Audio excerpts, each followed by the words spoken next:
Buenas tardes, en este video mi compañera Natalia Latorre y quien les habla Melissa Hernández vamos a exponer sobre la fisiología respiratoria en aves, anfibios y peces.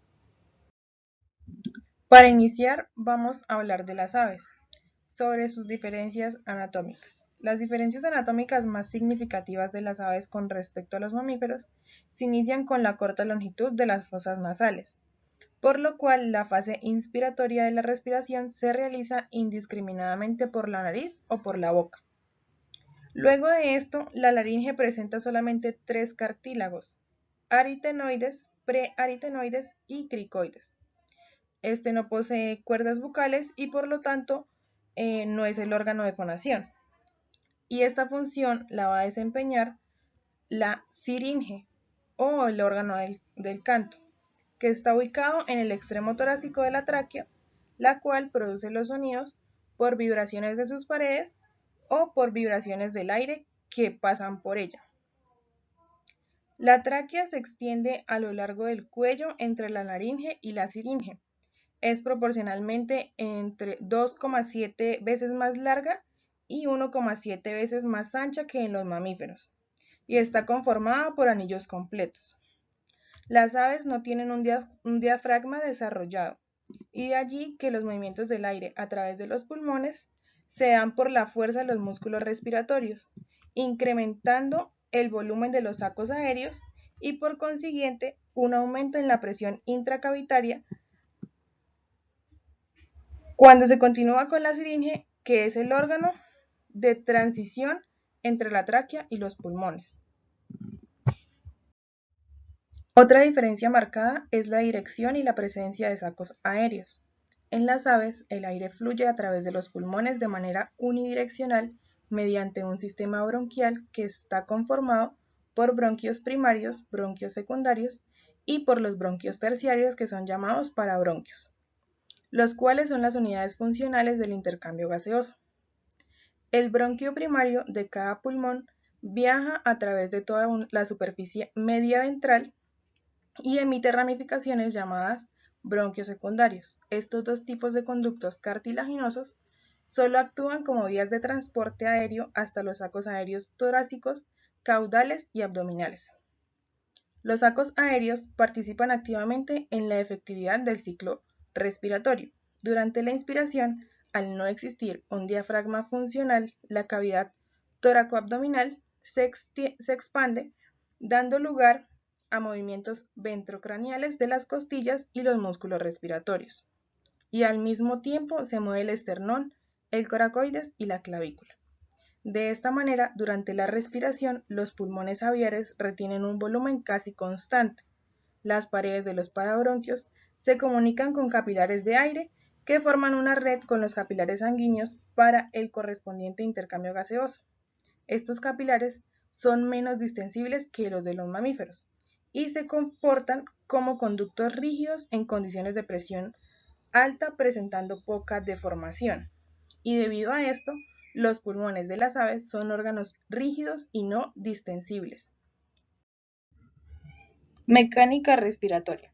La respiración de las aves se activa por la contracción de los músculos de la pared corporal, en conjunto con la retracción elástica y a una posición intermedia de descanso o relajación durante los picos de inspiración y expiración, el cual se responsabiliza de los cambios en el volumen del sistema de sacos aéreos en las aves. El ciclo respiratorio se completa en dos fases. En la primera fase se realiza una inspiración que inhala el aire y lo lleva a los parabronquios y de allí a los sacos aéreos caudales, y una expiración que conduce el aire a los parabronquios pulmonares para el intercambio gaseoso. Luego existe una segunda fase de inspiración que mueve el aire a los sacos aéreos torácicos, craneales y al clavicular, terminando con la expiración que conduce este aire a los bronquios medioventrales secundarios y de allí nuevamente a la tráquea. Intercambio gaseoso. El intercambio de oxígeno y CO2 se realiza por difusión pasiva mediante la cáscara del huevo y convección cardiovascular. Los tres principales gases involucrados en las actividades metabólicas son el vapor de agua, el oxígeno y el dióxido de carbono. Mientras la curva de disociación de oxígeno de las aves se asemeja a la de los mamíferos, la afinidad de la hemoglobina aviar por el oxígeno se da por la homología de los fosfatos orgánicos mioinositol 2, 3, 4, 5 pentafosfato con el 2,3 difosfoglicerato de los mamíferos, el cual actúa disminuyendo la afinidad de la hemoglobina por el O2. Teniendo en cuenta que los pulmones son funcionales solo al final de la incubación, en la vida embrionaria la respiración también requiere de la difusión de O2 medioambiental hasta la cámara de aire del huevo mediante el lecho capilar de la membrana corioalantoidea para alcanzar el sistema sanguíneo y de allí los tejidos, hasta cuando se inicie la actividad respiratoria pulmonar en el día 19 de la incubación, cuando se generan fluctuaciones de presión en la cámara de aire del huevo a partir del oxígeno que se encuentra allí inmerso. Los embriones tienen la capacidad de tolerar altos niveles de CO2 sin afectar la eclosionabilidad. Es aquí donde la anhidrasa carbónica desempeña un papel importante para la remoción de dióxido de carbono circulante en sangre. Control de la respiración. El equilibrio ácido-básico del organismo se fundamenta en la relación de ácido carbónico y la sustancia buffer-bicarbonato, siendo este el último al principal buffer de la sangre y de los tejidos extracelulares. Existen 4 formas de desórdenes del equilibrio ácido-básico: acidosis respiratoria, alcalosis respiratoria, acidosis metabólica y alcalosis metabólica. La acidosis respiratoria se inicia con el incremento de la presión de CO2 y por consiguiente acidificación de los fluidos corporales. El CO2 resultante del metabolismo celular y presente en la sangre se hidrata para formar hidrogeniones y bicarbonatos en las células epiteliales tubulares renales en respuesta a una hipercapnia.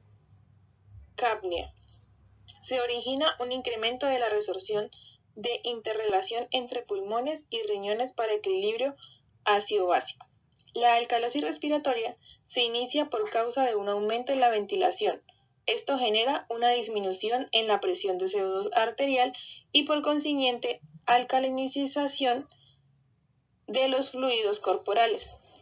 La alcalosis respiratoria se presenta debido a que el CO2 se remueve más rápidamente que su producción metabólica. La acidosis metabólica se origina por una disminución de la concentración de bicarbonato, la cual estimula la ventilación alveolar, conllevando a una hipercapnia secundaria caracterizada de este desbalance como respuesta a la compresión respiratoria. Esta puede darse de manera secundaria por la pérdida de bicarbonato a través del tracto gastrointestinal o los riñones, o por un fallo renal que impida extraer eficientemente los hidrogeniones. La alcalosis metabólica se inicia por una hiperbicarbonatemia, lo que causa un aumento en la ventilación alveolar y por consiguiente una hipercapnia secundaria característica de este desbalance como respuesta de la compresión respiratoria. Sistema respiratorio en peces. El sistema respiratorio de los peces cobra especial importancia en la medida que los organismos acuáticos necesitan de mecanismos que les permitan tomar oxígeno de su medio. El oxígeno se disuelve en el agua, pero en concentraciones mucho más bajas a comparación de la atmósfera. Peces y muchos otros organismos acuáticos han desarrollado branquias que son capaces de absorber el oxígeno presente en el líquido. La cantidad de oxígeno presente en los cuerpos de agua decrece a medida que se vuelven más calientes y del mismo modo, entre mayor sea la salinidad, el contenido de oxígeno será menor.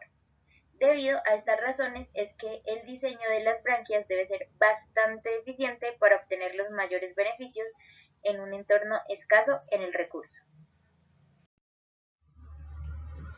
Los peces son organismos vertebrados acuáticos poiquilotermos, es decir, su temperatura corporal depende de su temperatura ambiental.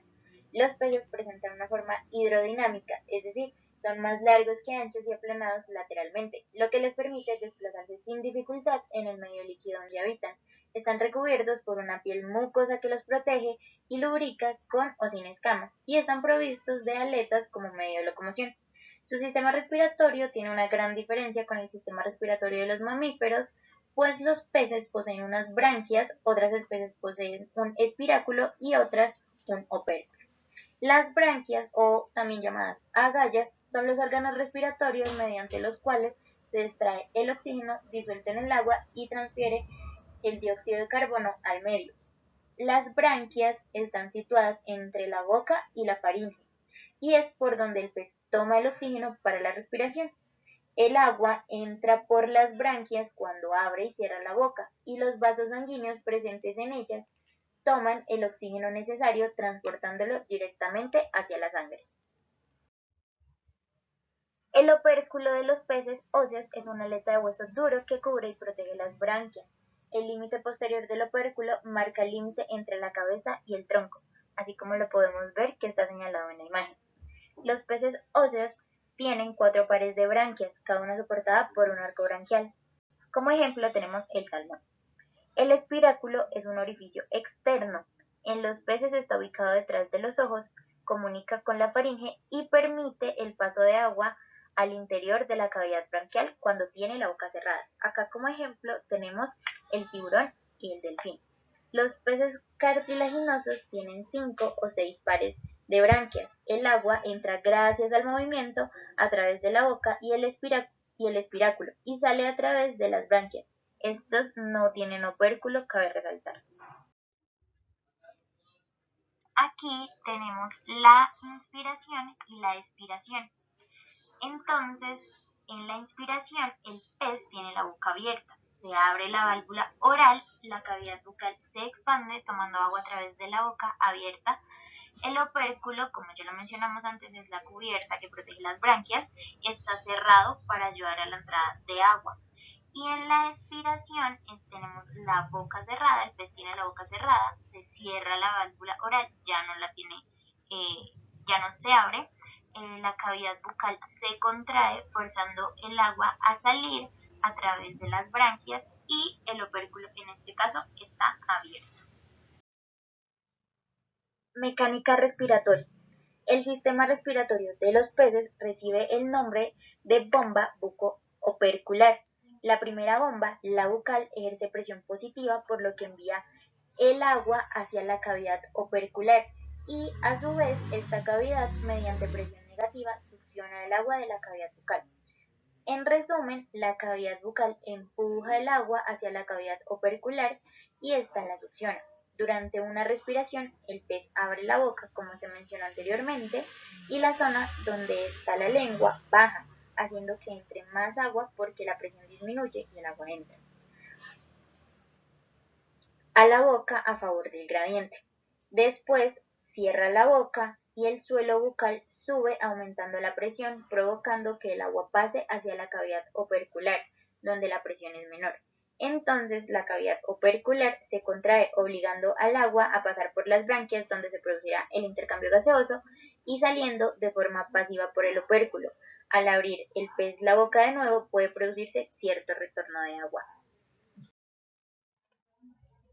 El intercambio gaseoso. Las branquias de los peces presentan un elevado número de pliegues que se mantienen separados unos de otros por el agua. Esto les confiere una gran superficie de intercambio gaseoso. La superficie externa de la branquia está en contacto con el agua, mientras que la sangre fluye por vasos en el interior. El intercambio gaseoso tiene lugar por difusión entre el agua y la sangre a través de la membrana branquial y los capilares. Las branquias de los peces son muy eficientes y logran extraer el 80% del oxígeno del agua, 3 veces más de lo que los pulmones humanos extraen en el aire. La estructura de las branquias de los peces y su disposición física en relación al flujo sanguíneo maximizan las tasas de intercambio gaseoso. Un flujo constante de agua rica en oxígeno fluye sobre los filamentos branquiales en sentido contrario al flujo sanguíneo que atraviesa las branquias, como lo vemos en la figura inferior a la izquierda.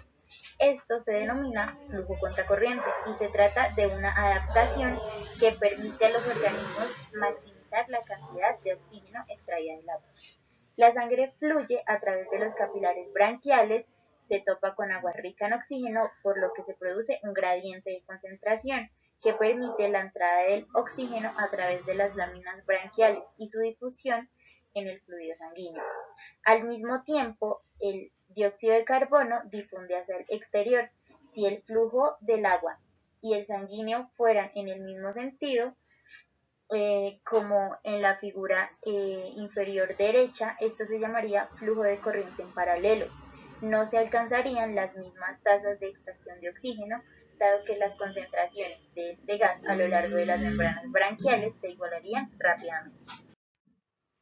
Los anfibios. Los anfibios, como su nombre lo indica, agrupa a aquellos animales cuyo ciclo de vida se desarrolla tanto en un ambiente acuático como en el terrestre. Unos ejemplos los tenemos acá en la imagen que tenemos ahí. Sistema respiratorio en anfibios. Los anfibios están repartidos en tres órdenes, en tres grupos, que son cecilias, salamandras y ranas y sapos.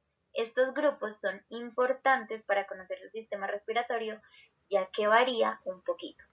La mayor parte de los anfibios respiran a través de las branquias durante la fase larvaria acuática y tras la metamorfosis pasan a respirar a través de los pulmones y de la piel.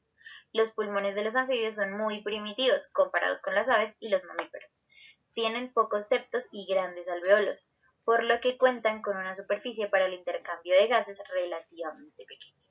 Existen tres modos de respiración en los cecilios y los anuros adultos, que son la pulmonar, la cutánea y la bucofaringea. Acá cabe resaltar que los anuros son ranas y sapos, así como lo tenemos en la imagen. Respiración pulmonar. En la imagen podemos observar unos pulmones de estos anfibios. Su circulación aquí es doble, con circuitos pulmonar y sistémico independiente. Los pulmones de los anfibios son estructuras simples en forma de saco, como lo podemos ver ahí, sin alveolos verdaderos. Como resultado, la mayoría de los pulmones se dividen en su interior por delicados pliegues reticulados de tejido pulmonar que aumentan significativamente la superficie de intercambio de gases. La tráquea presenta anillos cartilaginosos completos y tiene una longitud variable dependiendo de la especie, aunque generalmente es corta y semifólica, rápidamente dando lugar a los bronquios primarios.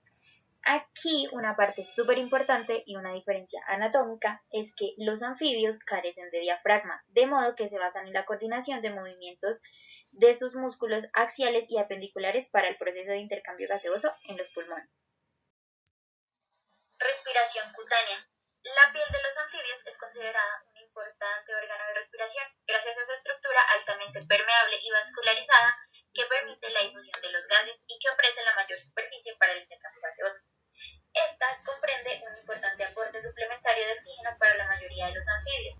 Este tipo de respiración se puede apreciar tanto en salamandras como en cecilios y ranas. Entonces, aquí en la imagen tenemos que está la epidermis de una rana, entra por ahí el O2 y luego de hacer el proceso vuelve y sale por esa misma piel, por la misma epidermis, el CO2. Respiración branquial. Mientras mayor sea el número de filamentos branquiales, mayor será la superficie dispuesta para el intercambio gaseoso. Estas estructuras se encuentran presentes en todas las larvas de anfibios, así como en algunas salamandras con pedomorfosis y cuyo ciclo de vida se desarrolla completamente en el agua.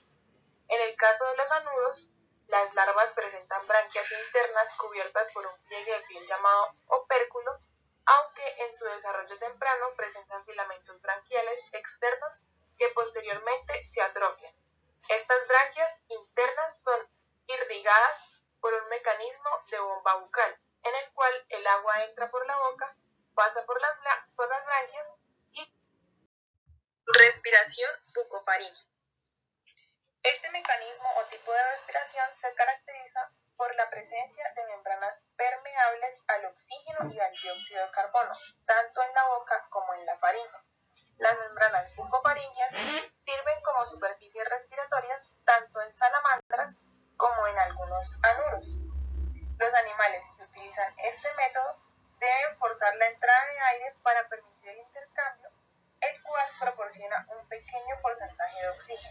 El intercambio bucoparíngeo de gases se produce durante la acción de bombeo de la laringe en la inspiración y la expiración, durante los periodos de baja disponibilidad de oxígeno, por ejemplo, en la hibernación.